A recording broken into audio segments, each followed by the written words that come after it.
So there's been a bunch of Resident Evil 8 stuff pop up this week around new gameplay releasing and some free avatar items and things like that. So I'm going to be going over the news stories about it, as well as this new beta for the game, plus the code for the free avatar items as well, which you can use if you've got a North American PlayStation account, I believe, so you can check that out as well.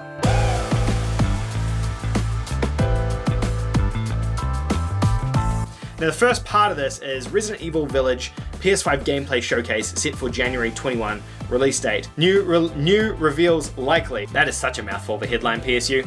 Basically here it says Capcom has announced that Resident Evil Village gameplay will be shown on January 21st, that's next week, giving a new look at Resident Evil 8 and the first guided walkthrough of gameplay. So we get to finally see actual gameplay of the game in an extended gameplay demo, and I'll probably do a separate video about that as well because I really do love Resident Evil 8, or I really do love Resident Evil. The thing about this though is this has to mean there's a release date getting announced. It has to mean they're going to announce a date for this game at the end of it, and that's probably what gets me a bit more excited.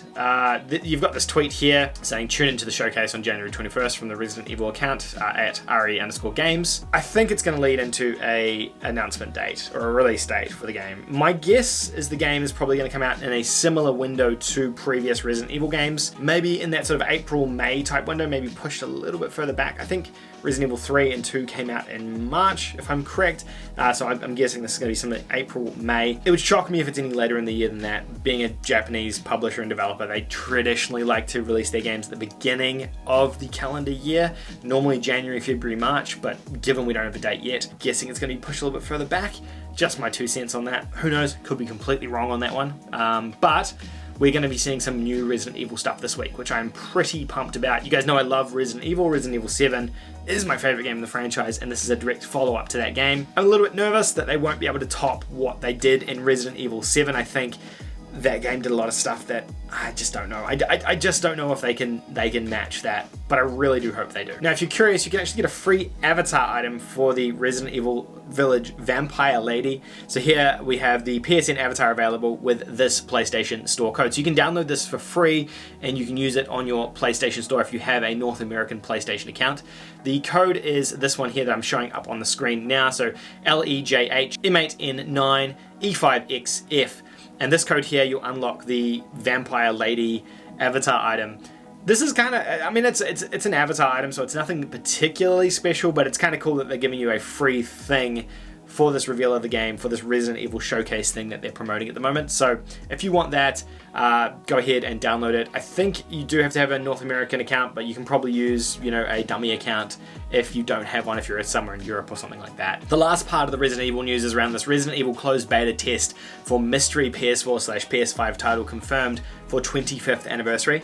I actually thought the Resident Evil 25th anniversary had happened. I'm pretty sure I have a t-shirt that has, maybe it's 20th anniversary. It must be 20th anniversary. As part of the Resident Evil 25th anniversary celebrations, Capcom has announced that fans can now sign up for a closed beta for an as yet unconfirmed title in the Resident Evil series. This game could very well be the previously leaked Resident Evil Outrage that was leaked in an earlier Capcom leak from last year. This obviously being some sort of multiplayer-centric Resident Evil game, which is something they've been trying to do for a number of years with their Umbrella Core, and then even the multiplayer mode that they tacked on to RE3 as well. Resident Evil and Capcom have been trying to break into the multiplayer space with these games for a number of years now. One thing I will say, whether it's good or bad, is I appreciate that they've separated it out from RE8. I think keeping RE8 separate as its own entity in its own game and having this multiplayer thing over here means that RE8 can kind of just have its own place as its own traditional Resident Evil game, first person, horror, spooky, single player, and then you've got this multiplayer component as well. My guess for this is that they're probably going to be dabbling in some sort of, it's either going to be some sort of isometric style thing similar to a Dead by Daylight or a Hunt, or they're going to be looking at some sort of battle royale type thing. Otherwise, I don't know what they're doing that's wholly unique here. Maybe it's just another traditional multiplayer game where it's team v team or free-for-all, whatever it may be. But if they do something like that, it's nothing special, it's nothing new.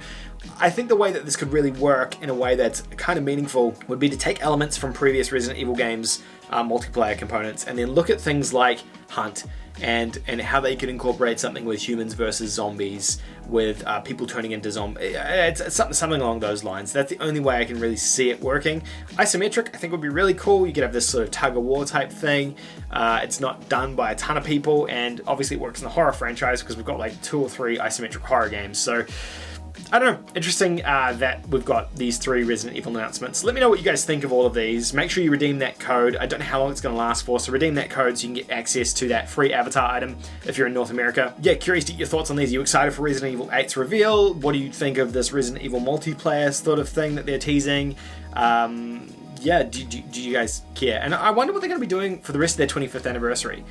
When I was in, it must have been the 20th anniversary, I was in Tokyo for that event, and they did so much stuff with pop-up stores and merchandise. It was so cool, and as a Resident Evil fan, I bought so many t-shirts that unfortunately are way too big for me now because I've reduced my body size significantly since then. But very excited for Resident Evil 25th anniversary. Can't wait to see what's revealed next week. Why, hello there. You've caught me during one of my many video game sessions. Now I hear you're all asking in the comments, why don't I play more games on the YouTube channel? Well, it's because I stream over on Twitch. That's Twitch. Yeah, that's right. I stream over on Twitch twice a week on a Wednesday and a Friday. We stream at 9 PM Australian Eastern Standard Time every single Wednesday and Friday. At the moment, we have a really cool retro series called Throwback Wednesdays going, where we're playing through the entire Sly Cooper trilogy, which is actually 4 games. We're also playing some Hunt Showdown on Fridays. It'd be really appreciated if y'all could head over to the Twitch channel, hit that follow button over on Twitch, and then come and join in on the fun when I'm live. Hopefully, I'll see you over there. Bye for now. This is a cool controller, right?